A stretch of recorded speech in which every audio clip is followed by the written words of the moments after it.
بسم اللہ الرحمن الرحیم۔ ماہ رمضان میں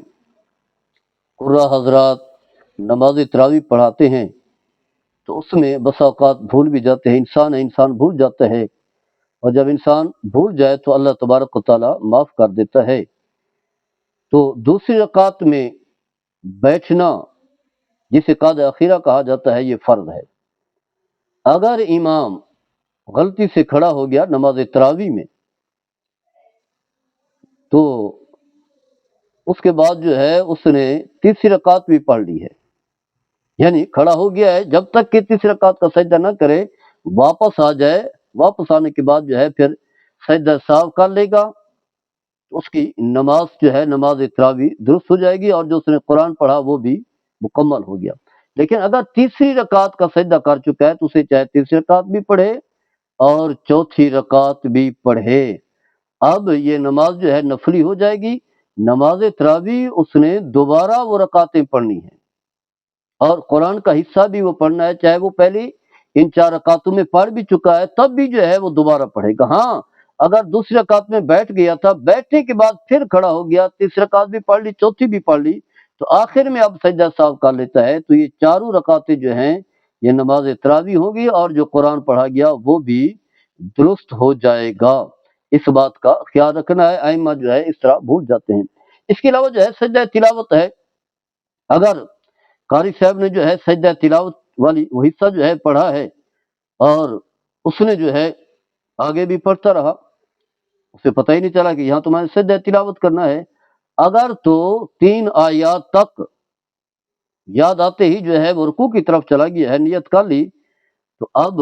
سجدہ تلاوت کرنے کی ضرورت نہیں ہے، وہی رکوع کا میں نیت اور سجدہ کر رہا ہے تو اسی میں نیت جو ہے سجدہ تلاوت کی بھی کافی ہو جائے گی، وہی جو اس نے نماز کے اندر جو ہے رکوع بھی کرنا ہے، سجدے جو کرنے ہیں وہی اس کے قائم مقام بن جائیں گے۔ لیکن اگر 3 آیات سے زائد پڑھ چکا ہے تو اب جو ہے اسے چاہیے کہ سجدہ تلاوت کرے، جب بھی سجدہ تلاوت اب اس پر لازم ہے، جب تک کہ سلام نہیں پھیرتا، سلام پھیر کر کسی سے بات نہیں کرتا، نماز سے الگ نہیں ہوتا،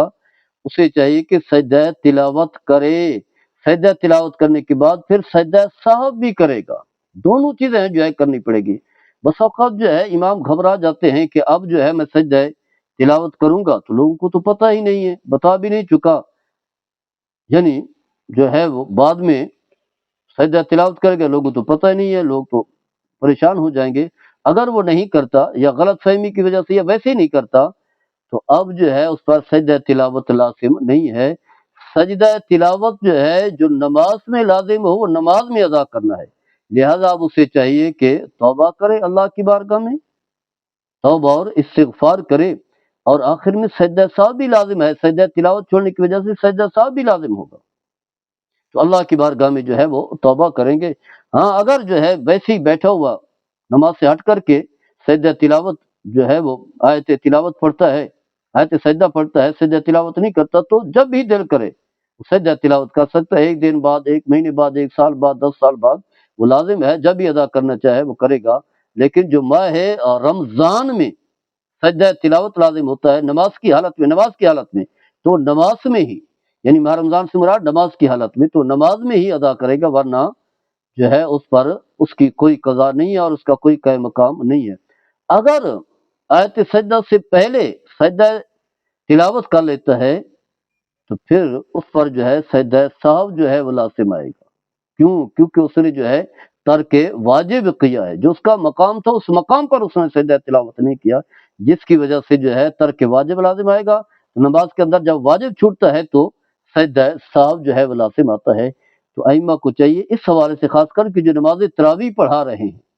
یا جو امام ہیں، انہیں ان مسائل کا علم ہونا چاہیے، انسان بھولتا ہے، غلطی کرتا ہے تو پھر پتہ ہونا چاہیے، اور نمازیوں کو بھی چاہیے کہ اگر امام اس طرح کی غلطی کرے تو اسے کوسنا نہیں ہے، غصے کا اظہار نہیں کرنا، واضح ہے امام ہے، انسان سے بھی غلطی ہو سکتی ہے، امام سے بھی ہو سکتی ہے، چاہے عالم ہے، پڑھا لکھا ہے، اس سے بھی غلطی ہو سکتی ہے، تو کوئی حرج نہیں ہے، 2 رکعتیں 4 رکعتیں جو ہے اور پڑھنی پڑیں گی، تو اس سے کوئی فرق نہیں آتا۔ اللہ تعالیٰ ہم سب کو شریعت کا دامن تھامنے کی توفیق عطا فرمائے، وما علی البلاغ۔